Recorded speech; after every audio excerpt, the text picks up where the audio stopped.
I'm here with Jean Baderschneider from the CEO of the Global Fund. Thank you very much for talking to us. Oh, it's a great pleasure to be here. Thank you. What was your involvement? How did you get involved in this project?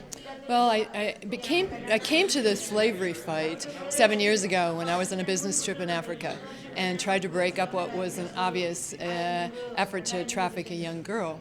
And I've stayed in this fight since. And even though I was in the private sector and a large corporation, I stayed in the fight. And now as part of the CEO, being the CEO of the Global Fund, it's really designed to take what has happened over the last few years with NGOs and governments and civil society making a real effort and turn it into a step change. Really attempting to bring in businesses to clean up their supply chain, bring in governments to increase the political will and increase the resources necessary for the fight. And then today, what about today? Today has been amazing because underneath all of this is the need for hope and the need for a vision of a slave-free society. Let me talk for a minute about the Global Fund to End Slavery. It was a brainstorm that we've had over the last couple of years about how do we take what the civil society, NGOs, and governments have attempted to do over the last 10 years and really create an inflection point, create a step change in the fight. To do that, we felt we needed to bring in businesses in a very robust way to evaluate their supply chain and to really bring in governments in a new way to increase the political will, increase the resources that are available for the fight. And that's what we're going to be doing, government by government, looking around the world, trying to increase resources, increase political will to get it on the ground, and really eliminate slavery. And then today, the issue of today is whenever we talk about involvement of government and businesses, we always talk about the challenges and what it's going to take, and today was about hope, wasn't it? Today was really about hope because you had all these religious leaders here representing 90% of the world, and the message today was hope and a vision of a world really free of slavery as a human value, a value of humanity. And are you optimistic that this aspiration will see the light of day, that this will actually happen? It has to happen. It just has to happen. Am I optimistic? There are, back to that word challenge again, there are huge challenges in front of us in order to do this around the world, but I'm optimistic. And today I think we have the framework for that kind of hope with the religious leaders. But yes, it's going to happen. And the 2020 deadline, is that something that you think is achievable? I think that by 2020 we will have a path that's clear and we'll be down it. But that path isn't going to be this straight line. It's going to be like this. We're going to have ups and downs and we're going to figure out how to get better and how to make sure we're holistic in our approach. Is 2020, will slavery be completely eradicated? That's an aspiration, but I have to believe, given what we've put in place, that we'll be well down the road to that.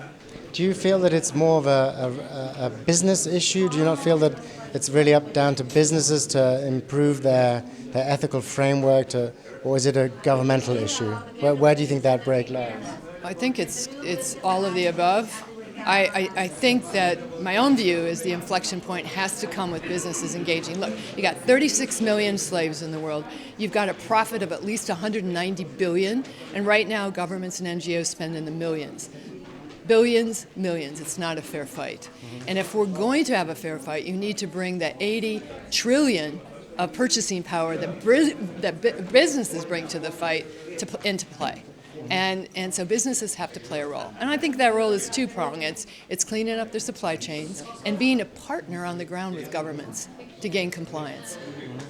How is the world going to reach a point where the existing laws are actually enforced, where corruption doesn't torpedo that process, because that's what's happening now, isn't it? So I've operated run a business that's been in 150 countries, and there are a wide variation in corruption.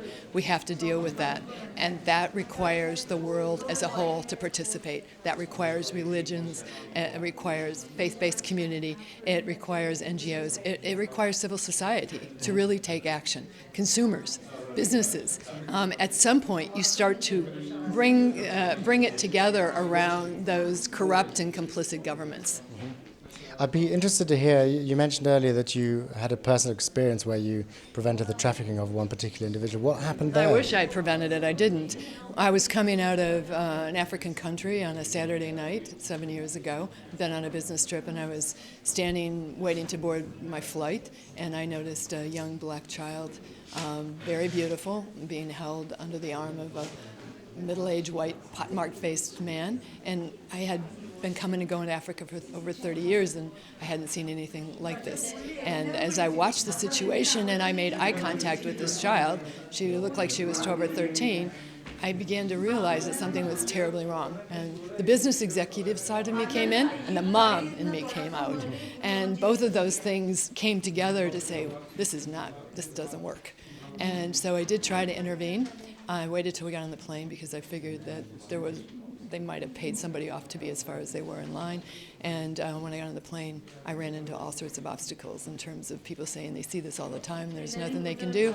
And then tried to hire a private investigator. I went to the UN, I went to UNICEF, I went to various entities, and eventually made my way to a couple of NGOs who started to try to help me. We never found her. I still have a vision someday of trying to track her down and find her, but we didn't find her. Thank you very much for your help. You're welcome. Thank you.